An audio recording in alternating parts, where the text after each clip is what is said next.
Thank you all for coming today to celebrate this special occasion with us. Growing up, I didn't have a single happy memory because I was raised by a single mom. My ex-husband chuckled next to me, clearly amused by our son's wedding speech. My son's wedding speech continues. My dad, whom I love dearly, was taken away from me. I was never told why my parents divorced. And no matter what I asked for, it was never bought for me. I don't want my future children to ever feel this way. And not wanting her to be a single mom was my ex-husband, the only one who applauded our son's speech about wanting to make his wife happy. Flashback to over a decade ago. I, Emily, chose to divorce my husband, Mason, due to his incessant cheating. Or rather, I had no other choice, because he had left me for another woman and hardly ever came back home. Our son Jackson, who was in elementary school at the time, was a daddy's boy, much to my dismay.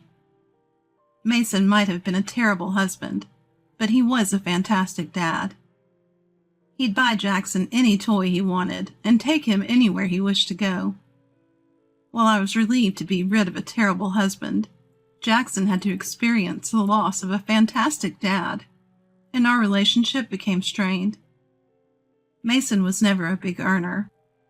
Despite this, he dipped into our savings to shower gifts on his mistress and buy games for Jackson, leaving us with next to nothing after the divorce.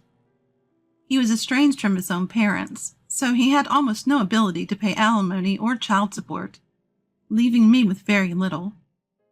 So I had no choice but to work full-time after the divorce. Working full-time meant I often picked up Jackson late from after-school care. He would complain, "I'm always the last one here because my mom can't come home early." "I'm sorry, Jackson. Mom is doing her best, so I need you to do your best too." "I don't want to. Why did Dad have to leave?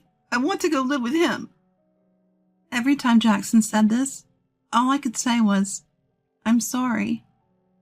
Mason, who had once doted on Jackson, never fought for custody. He even said that Jackson would be a hindrance to his new life with his mistress. I couldn't bring myself to tell Jackson the selfishness of his dad, so I kept the reason for our divorce from him for years. Jackson, who had been spoiled by Mason, always wanted the latest trendy toys, but I couldn't afford to buy them all. I wasn't sure if it was because he liked Mason or because of how Mason raised him, but Jackson had a selfish streak. I wanted to teach him the value of patience. "Mom, I want this game. Buy it for me," Jackson would often say. "I'll get it for you on your birthday," I'd reply. Whenever I explained that I couldn't buy expensive things for no special reason, Jackson would pout and say, "Fine, Mom, I'll just ask Dad to get it for me." He'd always turn to Mason for indulgence. During their monthly visits, Jackson would ask Mason for all sorts of things, and Mason would oblige, leaving me frustrated. I was always the bad guy in this scenario. I messaged Mason, asking him to stop spoiling Jackson, but he ignored me. The man who never stopped cheating, despite my tears, wasn't going to stop just because I asked him to on WhatsApp. Jackson's rebellious phase was a nightmare.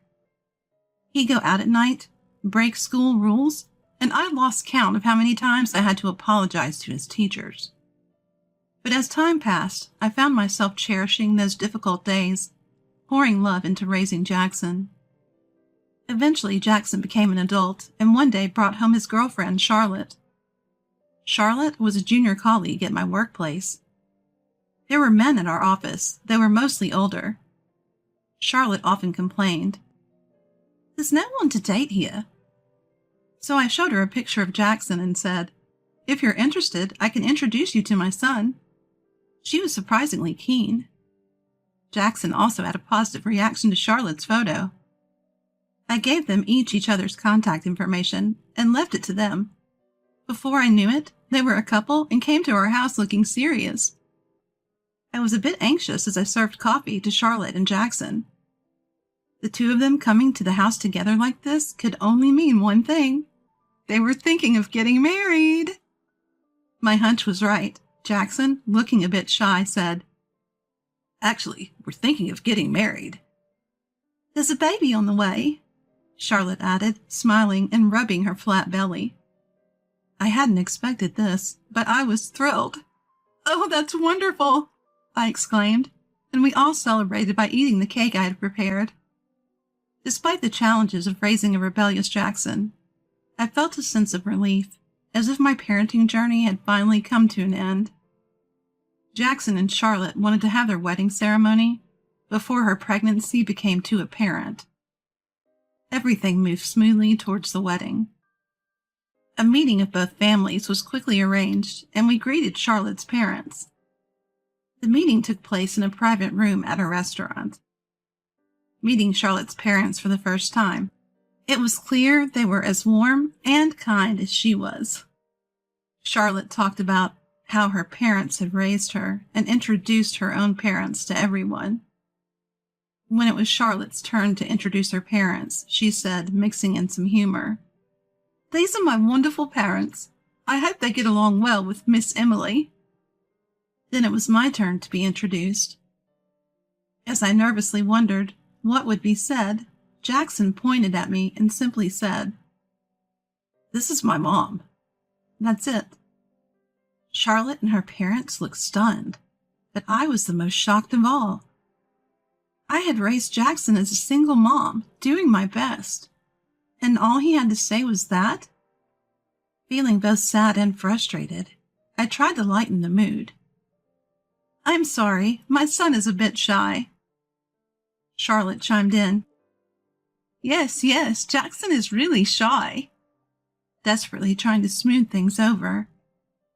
Jackson didn't bother to read the room and just kept eating his meal. I couldn't help but feel sad, wondering if this was how I had raised him. Then came the day of the wedding ceremony. It was a hurried affair due to Charlotte's pregnancy, but many guests came, and it felt like a good ceremony. However, I wish they had thought more about the seating arrangement. Would anyone normally seat their divorced husband, Mason, next to them?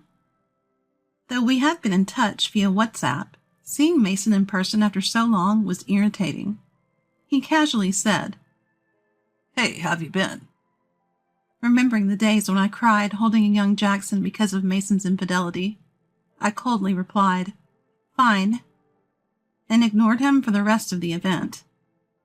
Mason, getting drunk, kept talking to me. "You never noticed I was cheating, even before we got married. Jackson has my genes, you know. Wouldn't it be weird if he had another woman? Are there no women among Jackson's guests?" I doubt anyone but Mason would bring up such a topic at a wedding ceremony. My irritation built up seeing Mason, red-faced and drunk, scanning the guests. But this was a celebration. For Jackson's sake, I held back my urge to yell. The ceremony proceeded without a hitch, and finally it was time for Jackson's speech. Both families stood near the exit as Jackson took a microphone from a staff member. Under the spotlight, what would Jackson say? As I waited nervously, Jackson began. "Thank you for all coming today to celebrate this special occasion with us. Growing up, I didn't have a single happy memory because I was raised by a single mom." "Excuse me?" I couldn't help but blurt out. As Mason chuckled next to me. Jackson continued his speech. "My dad, whom I love dearly, was taken away from me. I was never told why my parents divorced, and no matter what I asked for, it was never bought for me. I don't want my future children to ever feel this way." Charlotte didn't want to be a single mom. The only person who applauded Jackson's speech about marrying her to ensure her happiness was Mason. The atmosphere in the room turned icy. I looked at Mason, who had entered my field of vision with a heavy heart. Mason was smirking, saying, "Yeah, well said." I felt a mix of anger and sadness for all that Jackson had done to me. Being disregarded during the family meeting, seated next to Mason during the wedding ceremony, and now being openly insulted. none of it was forgivable. Though I muttered to myself, "Brace yourself," as I was paralyzed by sadness and regret. The one who moved was Charlotte. Jackson's speech just now was a terrible mistake. Charlotte snatched the microphone from Jackson and pleaded desperately. "Miss Emily, Jackson's mom, is an incredible woman. She's the first woman in our company to become a department head. In fact, I had climbed the corporate ladder despite being a woman.